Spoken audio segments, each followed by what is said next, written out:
Compliments of the new season. Hello and welcome to Sly Media TV online, your favorite online TV. We hope and understand that you had a fruitful festive season, and thank you very much for supporting for all these years, and particularly in 2022. Remember also to tell your friends about Sly Media. What they only need to do is to like or click that button so that every time we go live on air, they'll never miss some of these exciting and informative programs. Remember, we are also live streaming on several social media platforms. Also do the same, just like that page, so that every time when Sly Media is live on TV, you will never miss some of these informative program. And today, what is it that we are talking about? We have invited an author who is talking about the girl child.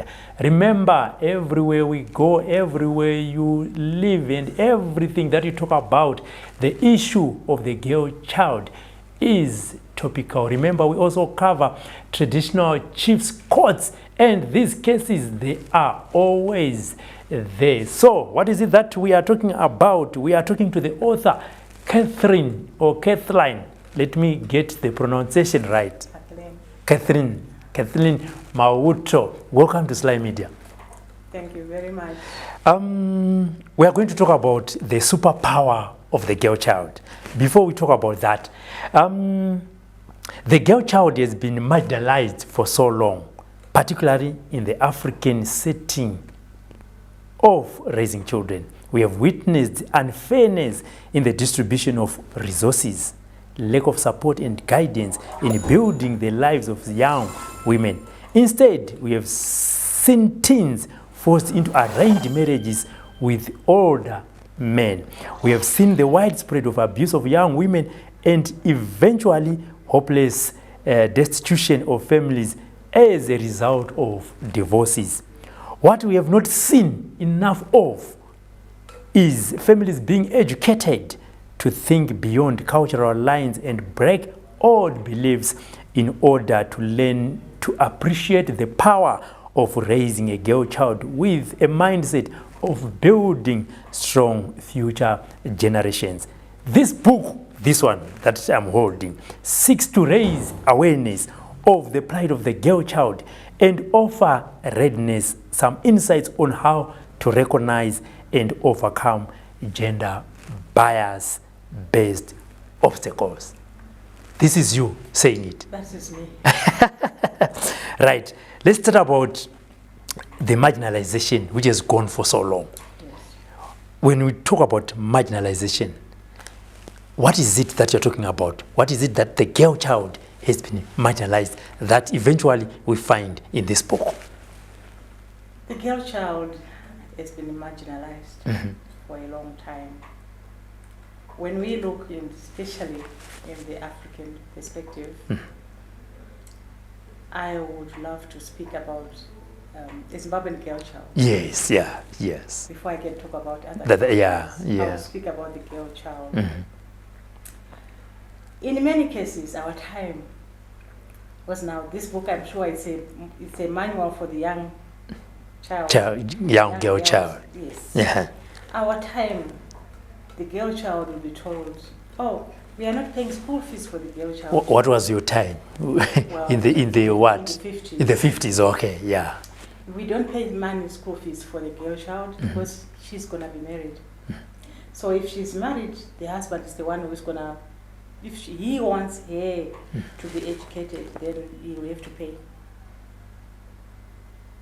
Or if she's married and she has been educated, it's that family who are going to be to benefit from her education. From her education. So that is our money. So we'd rather keep our money for the boys. Subsequently, the girl child have stayed there and probably getting married to an older man who has got no clue of who this woman can be, who doesn't even know this woman is a very powerful creature who can actually bring out if she manages to bring out the true colors of her and the power that she reserves in her, that family will be some family to be recognized in the whole entire family. But no, the girl child is stepped down. She's now married to this man who has got nothing to do with education. What happens to the children that they are going to have these two? They are still going to be just like that. Yeah. And at the end of the day, it's a family of poor people, uneducated girl people, child, and they are cultured, and they've no respect for the girl child, even for their own mother. Yeah, but I just want to take you a little bit back then. You know, right now, if I look at my daughter, I can tell the attributes, the intelligence from even at a very young age. Are you saying the parents back then could not pick those traits and say, our girl child is intelligent and she needs to go to school so that she can develop? Some parents, they did notice that. Yeah. But most parents, they didn't. Hence, the girl child remained marginalized. It was the boy child who would go to school. It was the boy child who would be a doctor. Except a few. Even for nurses, it was, if we look at the, okay, well, let's look into education as it was. Yeah. It was like, well, my child is going to school. My daughter is at school. She's going to be a nurse. He's going to be a teacher, a mistress. Yeah. That was the theme of parents. They would think a nurse is the highest person who can be a graduate to them. So they had no reason to look beyond that and think, no, if she's going to be doing more than that, it should be a better woman who is educated to help out in the family. So the superpower of the girl child, which is the title of your book, all what you're saying is where the motivation to write about those things come from. That motivation comes from within me. Because this book is not fiction. This book is real life. That I went through myself as a girl child. Yeah, I had to diplomatically ask the question. I didn't want to say, is this you that we are talking about? Now that you've said it, let's hear your life story, where the motivation is, where you have the superpower of the girl child, your life history. Yes, I did speak of my life. Because I only recognized when I had finished writing this book, published it, and the way it was received, I did recognize that, no, when I was writing, of course, it was my story. Yes. But then as I was looking around and talking about the book and my life, it was not only me. I came across Dr. Trent, Terry Trent. She almost has got a similar case like me. She got married at 14. What? I got married at 14. Which year was that, if you remember? 1966. At 14. At 14. Yeah. And I couldn't go further to school, although some of my colleagues, they went to school, they became what they are, doctors and whatever, but I didn't. But I want to talk on the marriage part. Here is your father. Yes. Here and their brothers and their mothers sitting down, arranging to have a 14-year-old girl to be married. What did they say to you? Or what did your mother or your aunties say to you, if you remember very well, at 14, preparing you to get married? I don't think they had anything to say to me, except that as I grew up as a child, a girl child, you go through a lot. Yeah. You are actually groomed from the young age. Okay. You've got to wash dishes, you've got to cook, you've got to pick even cups where your brother is left. You have to pick even his socks. You are going to school. It's you, the girl child, you've got to do that. You've got to cook for them. These are boys. Yeah. They don't do anything. If he cooks or if he washes dishes, people will say, why is he washing dishes when the girls are there? The girl child has been treated as a maid from our time. You are a maid. Even your parents doesn't recognize that you are a powerful creature to them to help next time. And I don't think they said anything. What they knew was, she's a woman, she's going to be married one day. So they went on and got someone for me. Yeah, and that someone for me was he was your right age, you know, or he was, we understand at 14, obviously, to some of the experiences that we have seen, the husband is probably, you know, 3 times older or much more than the 14-year-old. How old was your husband then? He was older. He had gone to, I don't know if he did go to university because I can't remember. Yeah. But he used to work as a vet. Yes, a veterinary. Yeah, so that means he has been to school. Yeah. And I remember when I had to have a row with my parents that I was not going to be married, because I've seen a lot of my friends had gone to school, okay, to other boarding schools, and they were coming back, they were being trained as nurses and teachers and whatever. So I kept saying, no, whatever you've done, I'm not going there. Mm-hmm. So finally they sent me to a homecraft school for 2 years. Mm-hmm. So I became 16. Yeah. So when I came now, I was now 16. Mm-hmm. I was now looking at this man who is supposed to be my husband.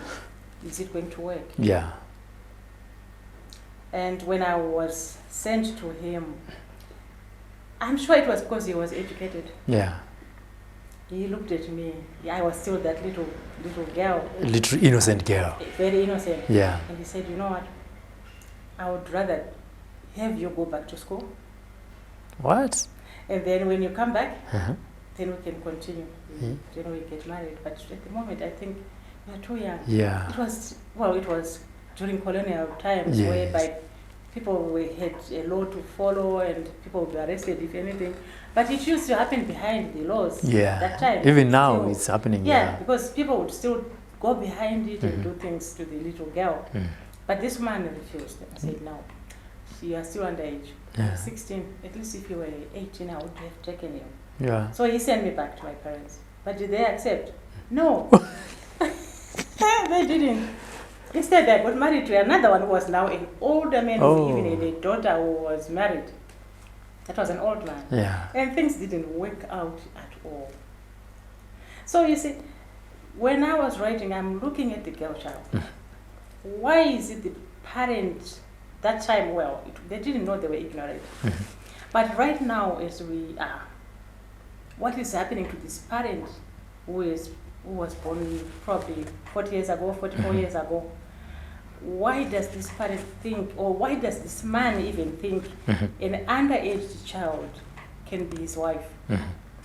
During this time that we are in, how are we going to break that case of having a girl child getting married at a young tender age, and then subsequently the girl child dies, or subsequently he has children, just like what my book is saying, and those children are not going to school, they are not going to recognize who they are, they do not even know they have something in them which can improve the country or improve their families as well.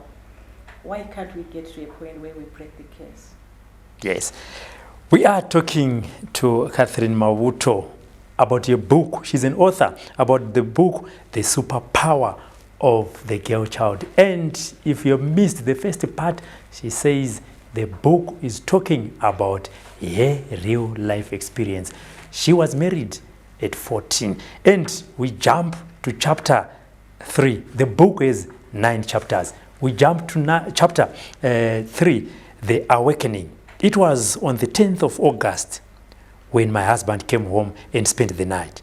In my sleep, I dreamed I was trying to use the bathroom. I woke up with a strange pain. My waters had broken and I was in labor. Take us from there. Yes. Now, looking at the girl child, the husband that gets you, the moment you are in there, you become a maid again. Yeah. Just like what your parents used to do. He doesn't recognize you. He doesn't put the value of who you are as a mother, as a wife. I tell you what, my husband had a mistress somehow. Oh. And I knew the mistress because we were almost neighbors somehow. But at that time, I fell pregnant. And when I fell pregnant, my husband was dashing from this house to the next house. He doesn't come open to say, I've got another wife. But he was like ducking. And then he came home one night. I was almost going to give birth. I was almost due. He had not been coming home for a while. And that day it happened, he came. So I thought, well, all being well. Remember, I'm groomed to respect my husband and to be submissive, isn't it? Yes. So my husband comes home, and then I give him food, we go to sleep, and then in the morning, I was dreaming. Wow, I'm trying to use the bathroom. I'm trying to use the bathroom. I just want to get out and go to the bathroom. And then subsequently, I opened my eyes. The water had broken. So he did recognize that when I got up, there was something that had happened. So I got out and I went to the bathroom. When I was there, I realized I couldn't even do anything because the baby was almost right there. Oh. And so I called my husband. I called him. I called again.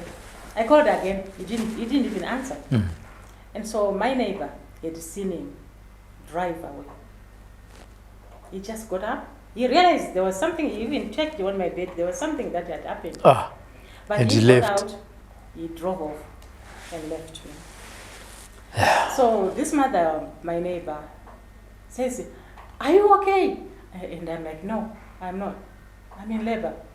And this mother had to run and look for help from other women. "Please help, come help, please. This child is giving birth." So another man who was close to our house came and took me to the hospital. Definitely, the moment I walked into labor, I gave birth. But he was not there. He even stayed away. In that time, the clinic was a new clinic, and they had no food. So I had to share food with these mothers who had given birth there. They could see there was no one coming to see me. I was a young girl who he should have appreciated that I've got a wife, but he didn't. So until the last day, the third day, they would keep you for 3 days, and then they would discharge you. So I got discharged. Here I am with a big baby. I've got a bag, and I have to walk a distance. And there's no one to pick me up. There are no buses that area. Neither did I have money. So it was a good thing, a good omen. The children had closed school that day. So boys and girls, they saw me struggle. I would put down the baby. I would keep holding the baby. Then put the bag and then change and put it the other way. Until these boys and girls come and say, "Can we help you?" I said, "Yes, please, if you can." So the big girls, I think they were those Form 3, Form 4, took the baby, and the boys the bag. Carry the bag. They took me home. And when I got home, there was no food. I had left children with my neighbor who had got the taxi for me to go to the hospital. So my children were still there. My husband had not turned back. Until I got home, started to look in the garden to get some fresh vegetables and cook and get the children. Straight from the hospital into the garden to... And this man was not there. So as I was writing this book, I really looked at my life and asked myself, for a young girl of today, why would someone go through that this time? Hence, I'm looking at the girl child now. They are divorcing. If you play around with her, she'll tell you, well, enough, she'll leave. But yet, with our time, I wouldn't go back to my parents to say, this is what is happening. Because if I go to my parents, they will ask me, what were Guguru? And if you are not given that Guguru, what does it mean to you? You have to be sent back. Of course, I was sent back. Of course, they sent me back to the husband because I was not given that Guguru. Even after all that abuse, I was still sent back. So I went back, and I had another pregnancy for the fourth time. And this time, it was just like, it was a joke.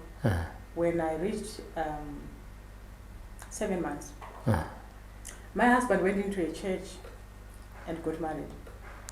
To another woman? To that same mistress, he got married. The white wedding.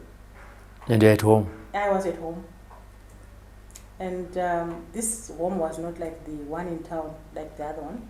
I now had gone to the rural home. So I had my father-in-law there, I had my mother-in-law there. And my mother-in-law was really brilliant. She would always say, you know what, this is what men do. You see your father-in-law, that is what he used to do. So don't worry, he's Yeah. going to come back one day. And Yeah. I kept hoping that he's the father of my children. He's going to come back. Yeah. But did he come back? Instead, he got married. For the women of today, I see them fight. I see them taking braids with knives. They are fighting because their husband has got a side chick. Looking at myself at that time, probably I would have done the same. Go to fight. Yeah. But because I didn't know where to go, maybe that was lucky. Yeah. I didn't know how to even get to that church until later in the evening. One of his cousins came home. And he's like, oh, how are you? How are you, my guru? I'm like, yeah, I'm good. How are you? How was Sunday today? We are coming from a wedding.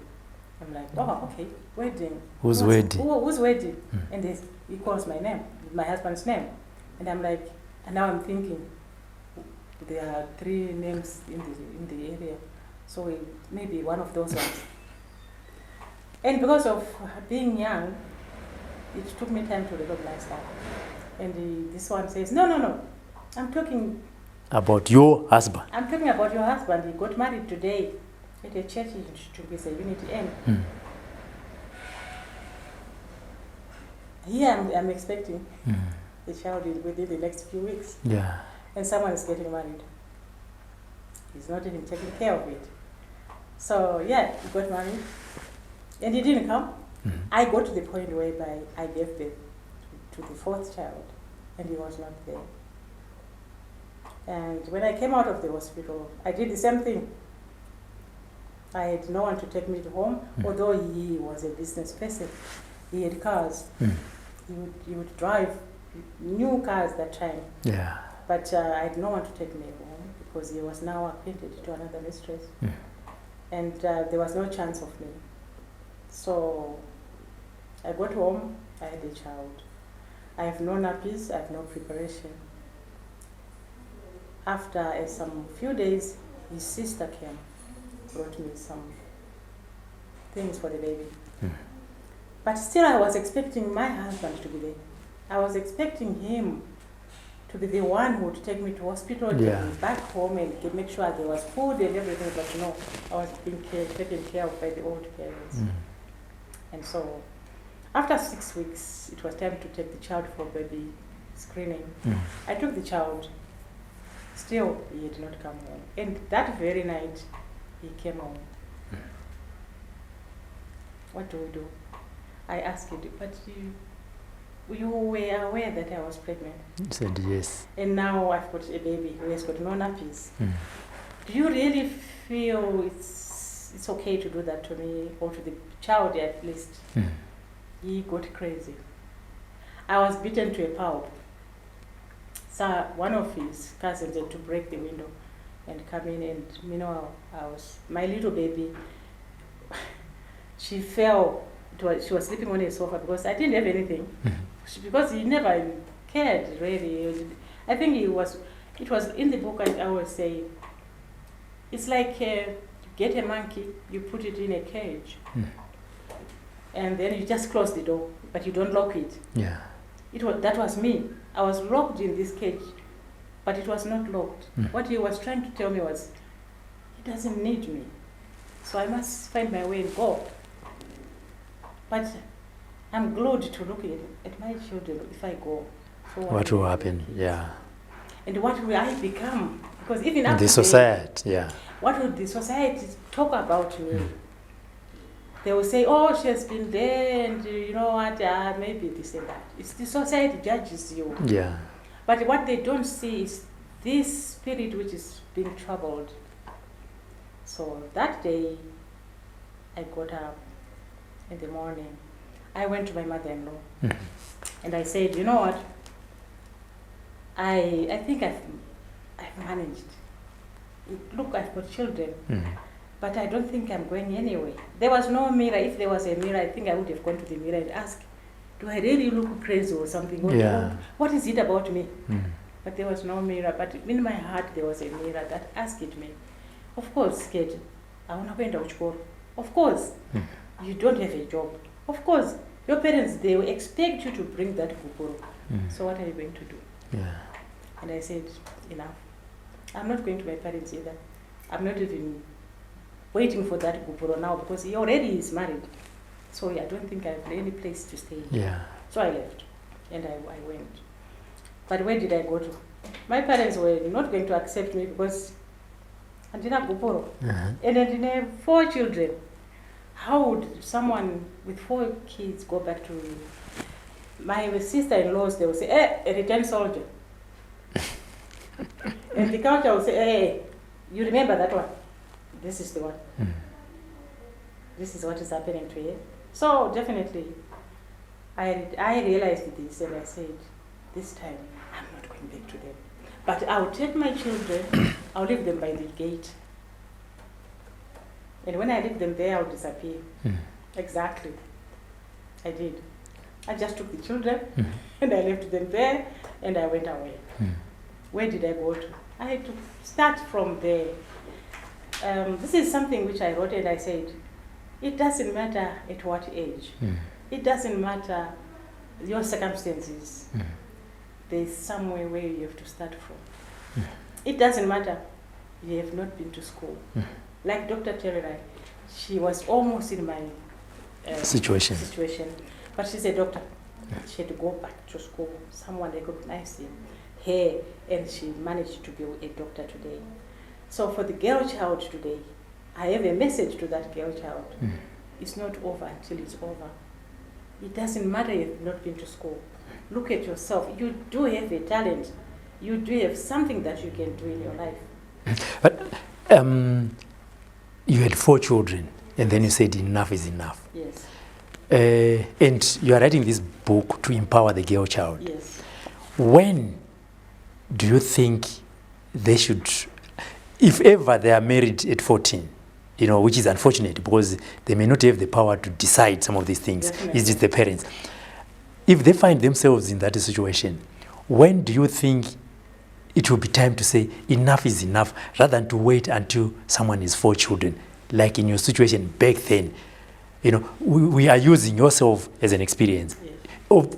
Obviously today you may be saying, I wish I had left when I had 1 child. Yes. Yes. So for now, when do you think the girl child should say enough is enough? And what are the traits, some of these things that mukadzi anenge achiona pamwe achiti murume or anatete vachita like what you're saying, my mother-in-law will say, ndozvinoita varume, this is what your father-in-law used to do. When should a girl child, despite the fact that she's young, to say, no, I can't stand this, enough is enough, I can go and start from somewhere? I think as far as I'm concerned right now, is the background that counts.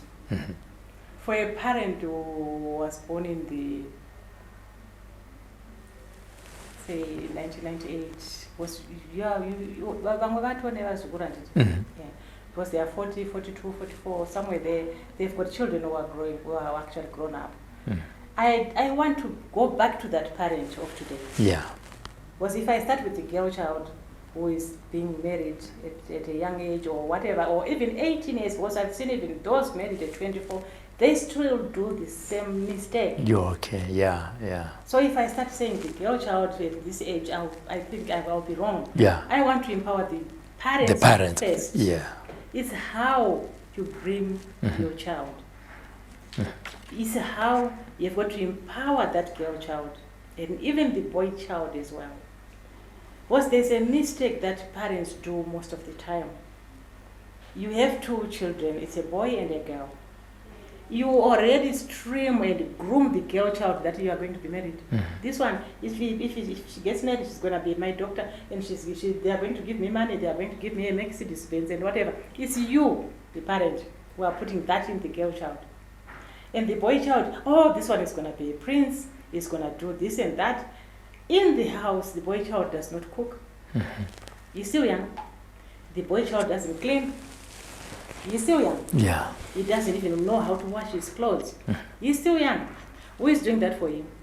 It's your girl child. We need to break that from the parents' point. The boys and girls should be treated the same. Yeah. Let them have a duty of cleaning. Let them have a duty of cooking. Let them have a duty of doing laundry. Let them have a duty of cleaning the house. So that when the boy child leaves this house, He has got something in him that tells him, no, I've got to be thrifty, I've got to sweep. And if he gets married to he has got a fiancé, he is not going to expect her to bring a plate of food and give him a kneeling. And then you go, oh, well, my wife kneels for me. What's that for? There you have, if the boy child is trained in those are life skills, which are missing in the African child. Because I see them now, they are getting married and then they get divorced. Why are they divorcing? You will find it is the same thing the women say. He doesn't do anything. He doesn't even lift a plate. He doesn't, you know, it's on and on and on. So the man is going to be left alone. So it's a question of parents first. Yes. Train this girl, train this boy, so that as she goes, she has value. It's you, the parent, who's got to give the child that value. If you don't give your value to the child, he comes out of the house, she's lost. I met someone who said she got married, she was young, and then the husband used to do this juju thing, and the man even went on to do this medicine on her. Why? It's because she came from home where the parents never empowered the child to say, you don't do these things. Even if you are married, there are things that you should say no to. But it's this thing which we always call, you have to be submissive. You've got to submit to your husband. You've got to submit to your in-laws. You've got to be that woman who is upright. If anything, you don't answer and you don't tell people. We have seen them die because they are not saying anything. They are not saying what is happening. But probably the husband is a narcissist who is a controlling freak. And because probably she came from a home where the father was doing the same thing. So you find all these things all over. But then we need to break that curse. Parents need to know that if you are a married couple and you've got children, you do not use the other person, so that the children will be looking at this and it traumatizes the child. When the child goes away, have you ever realized they say, yeah. Because if they say you are myself as a woman, if I'm married and things don't work out, I'll use the child as a weapon to my husband. Then this child, what happens to her? She has been looking at this and really thinking, okay, what my mother does to my father, I think it works good. So if she gets married, how is she going to treat her husband? She will do the same thing. And probably if she tries it, that man which she has married says, no, here we don't do those things. And trying to look at it, why does this woman do that? It came from the background. So as parents, you don't have to abuse each other when the children are there. And if you feel you are not happy with anything, well, you've got your bedroom, you've got your courtroom, go there. And if you feel the marriage is not working, why not leave? Because you still meet, you still be friends. You've got children. Like in my case, I became a friend of my husband. I became a mother, even to those children which they had children, they've got 2 boys. Up to today, I'm a mother to them. I was never bitter about it. What I thought was, I looked at myself clearly and I said, maybe there was something that I did that was wrong, although he didn't tell me. Yeah, I even wanted to jump to chapter 7, where you write, my mistakes are no worse than yours. I'm even scared to read that chapter, because here you are a victim at 14. Yes. You are a victim, you are married to an abusive husband. You are a victim, you didn't go to school. So where then these mistakes, are they coming from? I was looking at myself then. I was married at 14. I had 4 children with an abusive husband. I couldn't get out there because I thought, if I go, what is the society going to say to me? Which is a mistake. That's a mistake. Thinking that what will the society say returning soul about the returning soul? Yes. Yes. Because my sisters would say, oh,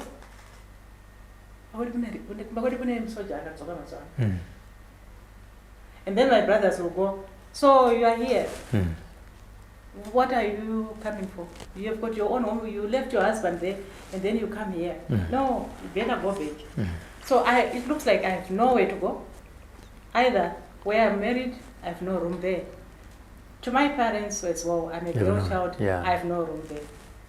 So I looked at this and I said, my mistakes are no worse than you do, because I was thinking, what did I do wrong? I was trying to look at myself. What is it that I did wrong? Yeah. For all those years, I've been a faithful wife. For all those years, you know what? There was even one. I'll take you back. When I had the 3rd child, who I went to maternity on my own, he said, "Okay, I'm taking you to your parents to show the children and to show the new baby." Meanwhile, he wanted to dump me there. Okay. He didn't mean to really send me there, but he really wanted to say he was dumping me there and I don't have to come back. But unfortunately, my parents said, it's okay, right? It's okay, right? So I went back and we had a house here in town in Harare. So he was, as I said, he was a business person. So I went and I met him at a bus stop at Mbare. And I had a brother, because I couldn't come with 3 children on my own, so my brother had to accompany me. So we got to Mbare. My brother went to him and said, "Oh, by the way, we are back. We have got children, so we are on our way home." Do you know what he did? He gave me keys. He gave my brother the keys to the home, and he gave us something like a few pennies to buy food for that night. But he didn't say much about it. So we got onto the bus. We went home, we got out of the bus, we went into the house. Only to get in the house, my clothes were all scattered on the Herald newspaper. I remember at that time the Herald was too big. Yeah. So he did put the Herald on the floor, took off all my clothes and put them there, and emptied the house.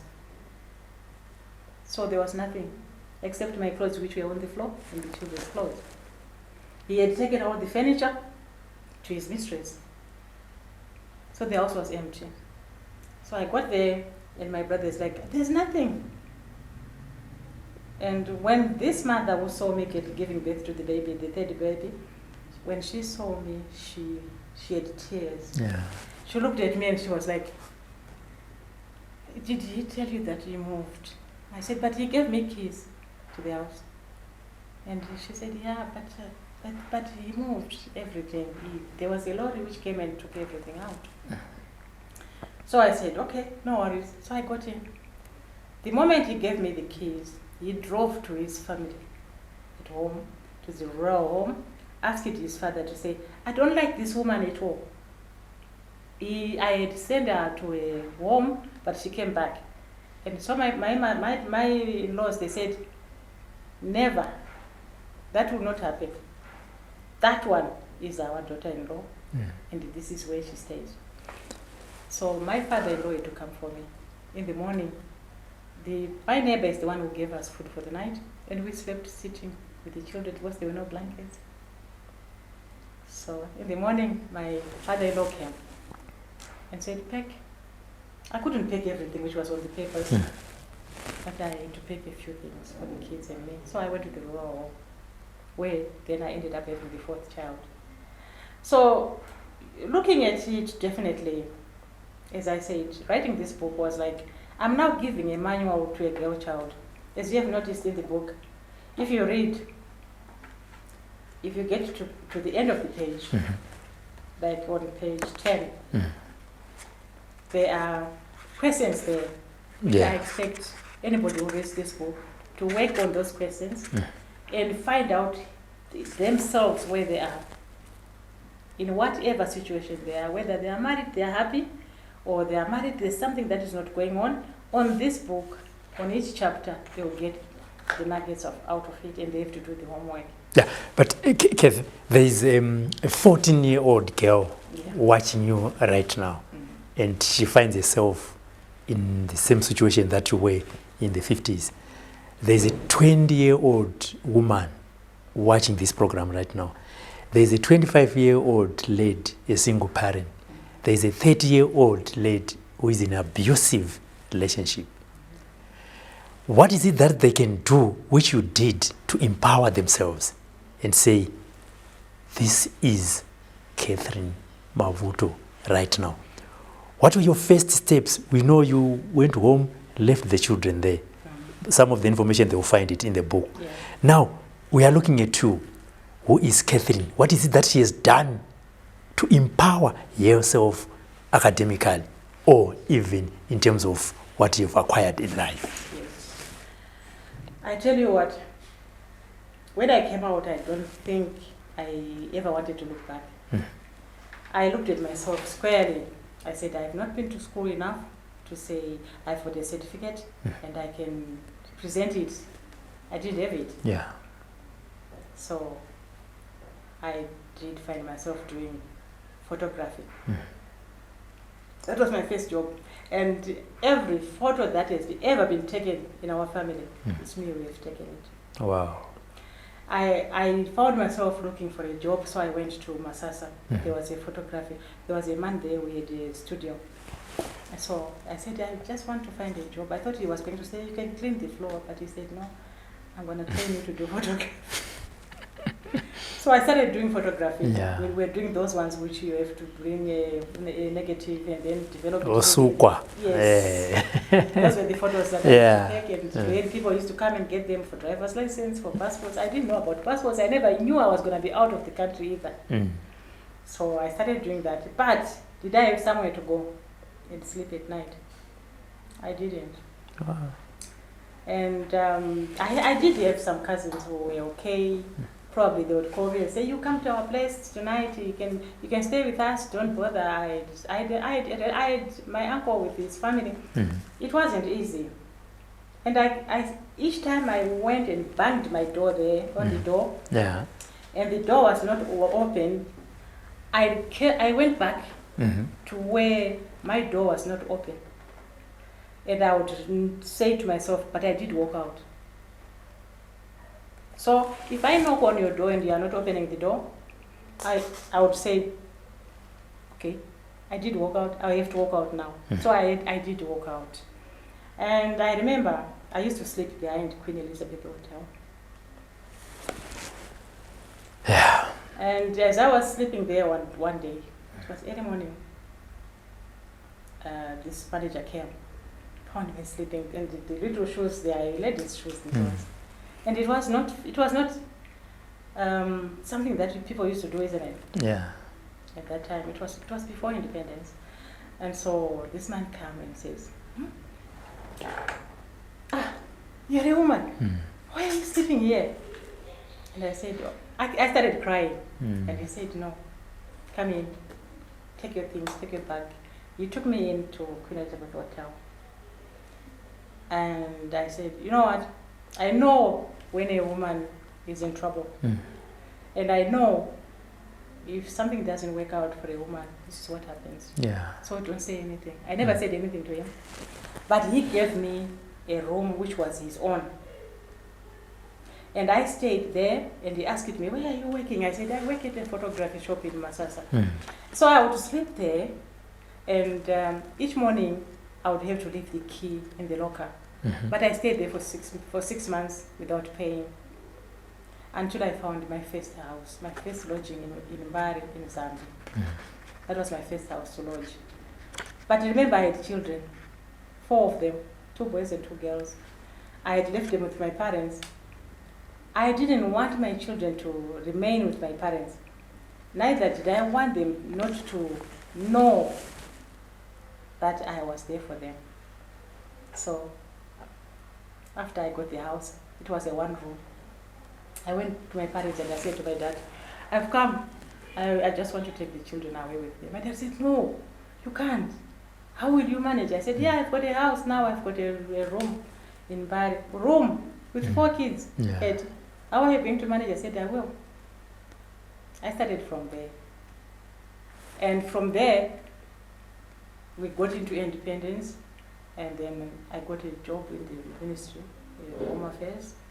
And from there, the ministry, that time, they were taking everyone who comes. As long as you are here, your certificate, what certificate do you have, you would give them. But then, when I got the job, they said, no, you have got to go to school. We need your certificate for Form 4. I had children who were going to school. Yeah. I had a rent to pay, and finally, myself. And this is a civil servant money. Yeah. Yeah, and that course that my parents sent me to, I started sewing. I started crossing over the borders. I started doing all the things. I could make the cakes and sell them for my children to go to school and myself to go to school. And just hold on. We want to leave it there because we would want Thomas, Mavis and John to buy the book and read what then happens after that. So we can't share the whole story. If you are going to be given a chance in life, your husband is late. Yeah. If you are going to face him today, you know, sitting face to face like what we are doing today, what would you say to him? Which is unfortunate, you have never had the chance to say that to him because it's late. I did. You did? Okay, what is it that you said to him before he died? I was working now as a civil servant. And, well, he had his family. And we never got anywhere near that I could say I've seen him.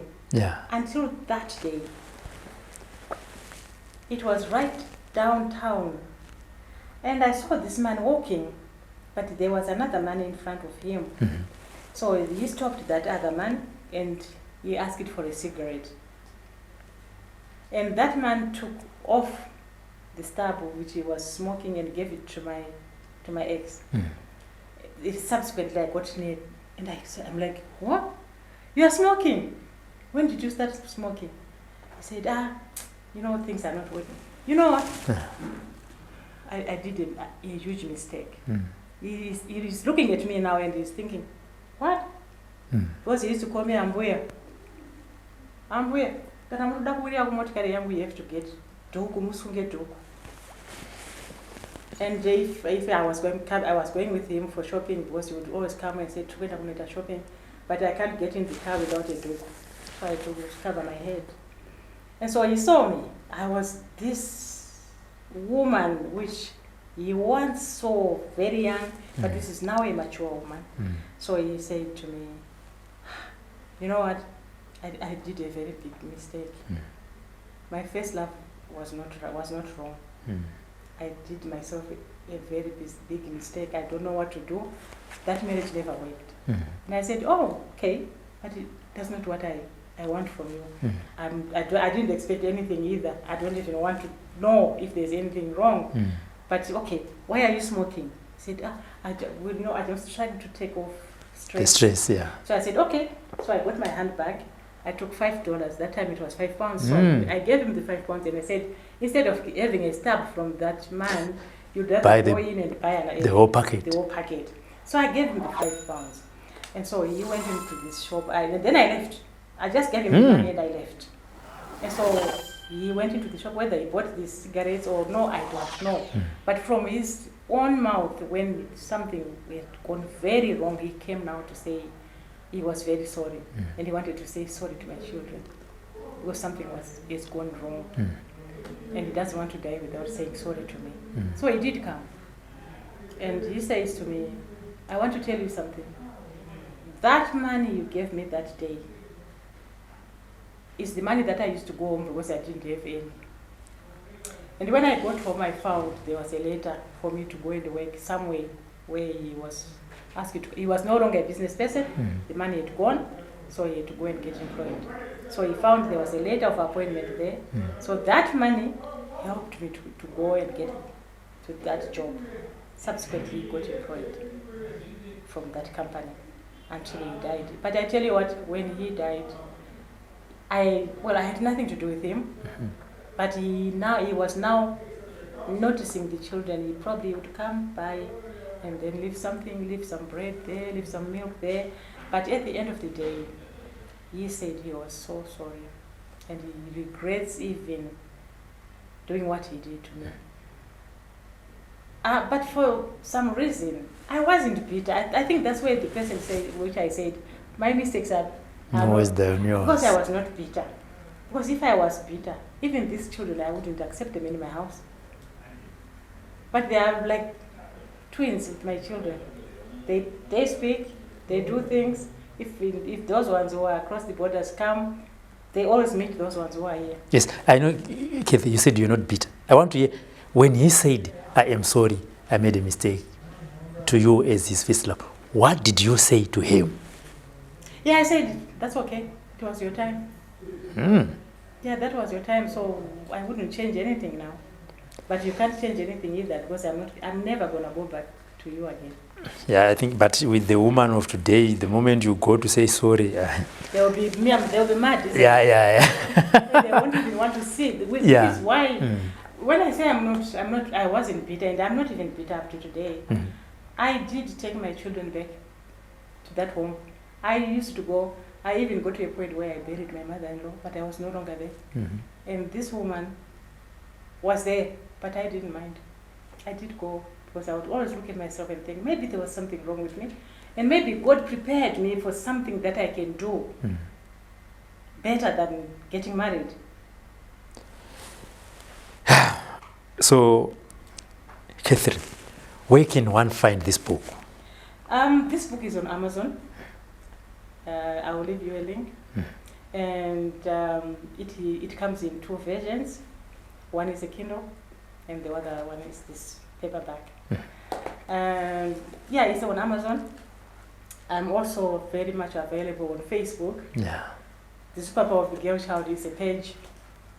It's also on YouTube. Yes. It's on Instagram and most of these platforms of social media. And on my email as well. It's mahutoc@gmail.com. So if for someone who really wants to find out, because I've done pretty well when back to school, just like what you said. And I'm a counselor actually. I did counseling, so I do a lot of counseling. People join, people get into my page, they leave their messages, I get in touch with them, and I do counseling because I realize definitely there's something that is amiss from the parents of today, and worse from us, the older ones, that we thought a boy child was a king. So the boy child is not a king at home? No, he's not. How many boys do you have? 2. And the grandchildren? I've got, from the 4 children, I've got 12 grandchildren. I've got 3 great-grandchildren. So, pavana nevazukuru panakafanana nasekuru. All right, it's a story for another day. You should see the boys. But they are I think there's one who actually, he always got a page. He puts his father's photo there and he's himself. And if you don't look closely to see that this one is an old version of this one, you might think it's the same person. Okay. Very, very, very identical. Yeah. There you are, viewers. We are talking to an author, we are talking to a mentor, a counselor, and an advocate for the girl child. And as you've heard from her, she uses her personal experience to tell her story. You may have missed it, but from the beginning, this is a woman who got married at 14. And today, she is an author of this book. And if you want to hear more about it, it is 9 chapters. Go to Amazon. Follow the link that we are putting on the screen right there so that you can buy a book and it becomes your Bible. At the end of some chapters, there are questions that they can probe you and say to yourself, who am I? What am I doing? How can I get out of this situation? Kathy, your last words to the people that are watching right now, both male and female. For the book, The Girl Child, this book is a manual to the parents of today. This book is a manual to the girls of today and tomorrow. as I wrote this book, this is not fiction, this is my real life. And as I took time to write it, I wanted the girl child, or even the boy child, to recognize that God never created a nobody.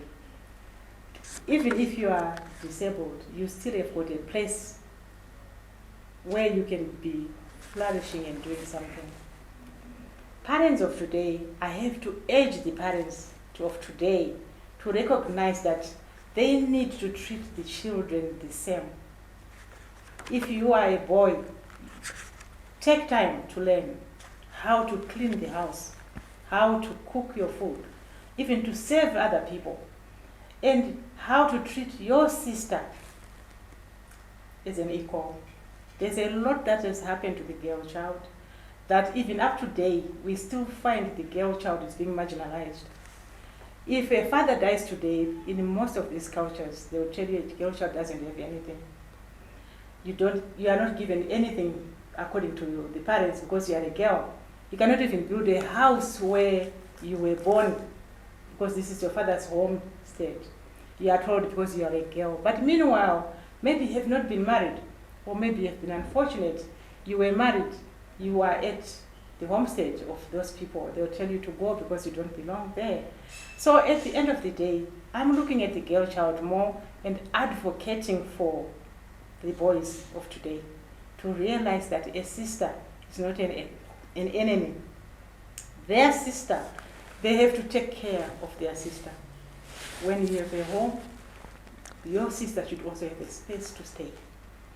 Her children, they are also your children. It doesn't matter she's a girl. She's family. And remember, the girl child is more powerful. She's someone that can create a family to reckon, a family to be proud of.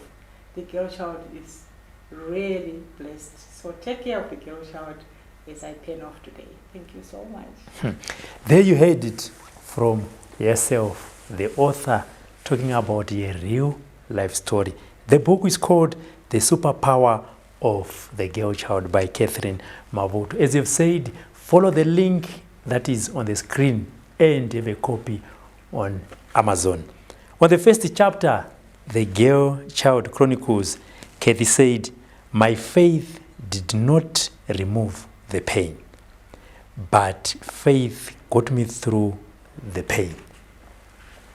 Obviously, at the end of this, if you read this book, right at the end, you'll get to know what she has said. This is a real life story. The girl, about a 14-year-old girl child who got married at that age. You may find yourself in that situation, or you know someone who is in that situation. There is the answer. Catheline, thank you very much for giving us this opportunity to tell your story live on Sly Media and also in your book. There you are, viewers. My name is Robert Avmane. Go and grab your copy. And if you miss anything, rewind and watch again. For now, bye-bye.